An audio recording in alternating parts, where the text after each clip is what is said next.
In this video, I want to share with you one thing that you must have in every single newsletter, and that is a sense of community. I don't mean build your own community, like start a Facebook group or something like that, although that is beneficial for you in terms of growth. What I'm talking about is how you write your newsletter, how you structure that newsletter in order to form connection, because that's one of the key things we have to put into our newsletter. It cannot just be a list of things that people should be checking out that week. We want to keep them coming back for more. And the way we do that is we create a sense of community, we foster connection, and that is going to drive engagement. It's going to get people subscribing when they read our previous editions of our newsletter, but on top of that, it's going to reduce churn, which means it's going to reduce the number of people that are unsubscribing. That's going to benefit us because that means our newsletter is going to grow, and it also means we're going to be able to attract more subscribers, more advertisers, and more people are going to work with us. Okay, so the first thing you want to do in your newsletter is you want to form some kind of personal connection. And the easiest way to do that is just to share a little bit about you. Now, I'm not talking about 2 or 3 paragraphs. All I'm talking about is 1 or 2 sentences at the beginning of your newsletter. That's it. And it doesn't necessarily have to be about your life. I mean, it could be about you and your dog and what you got up to that week in the local community, but it can just be about general trends that have happened in the local area. So maybe a storm passed through and you want to comment on that. Maybe it's back to school season. Maybe there was a local music event. Maybe there was, you know, some big news about something that's happening on a motorway or a highway in terms of roadworks. What's relevant to the people in your local area right now? Is it something to do with festivals or holidays? That is what is going to help you straight away in the first sentence of your newsletter connect. Once you've done that, and you've shared these experiences that you're having and the sense of shared experience that we're all in this together, you then give them the content, but it needs to be tailored to what people are interested in the area right now. What's seasonal, what's relevant, what is the community interested in? Okay, so this could be stuff going on in the city council, as well as events, as well as news. Now, I would stay away from negative news. I would keep everything hyper focused on the locality, and I would keep it all positive as well. And that's what is going to keep people coming back for more. Now, the reason that you're going to do this is it's going to help strengthen your newsletter. And what I mean by that is it's going to help you build relationships with people in the local area, not just the people that are reading it, but business owners, because the people who are reading it are also going to be business owners, some of them. They're going to be people that are involved in the community. They're going to be community leaders, whether that is going to be, teachers, or whether that's going to be people that serve the community in some way.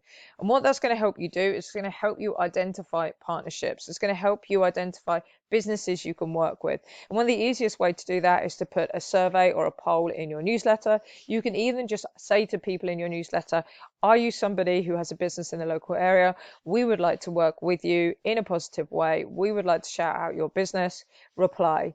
And then you'll get replies to your newsletter of people that are interested in working with you in some way, whether you want to do it in a way that is free initially or whether you want to get paid for that. But what that's going to allow you to do is going to allow you to collaborate in a way that's mutually beneficial. At the beginning, that's going to be about growth. They get free exposure, you get access to their social media presence, maybe their email list, and you grow from there. And then eventually that's going to lead to sponsorships, and that's going to lead to money. And not only that, but that's going to give you evidence that what you are doing works, because you can showcase the success that you've had with these partnerships. And that is just going to feed more sponsorships, more partnerships into your newsletter and into your world, which is going to help you grow and make more money. And so what you're going to do is you're going to drive positive impact with your newsletter. You're not just going to be a list of links that people are going to click on. What's going to happen over time is you're going to be able to amplify voices within the area, positive voices. You're going to share what is important to the local community. And you don't have to be living in the area, like that does help. But you can do all of this by being online and through email. You're going to be able to promote events, both events that you want to promote, but also that you're getting paid to promote, which is going to boost attendance at local gatherings with things that are important to the local community, not just, restaurant openings or things like that, but things that are actually going to benefit charities and locals themselves. And it's going to help foster connections. It's going to help build your network, and it's going to help build your net worth.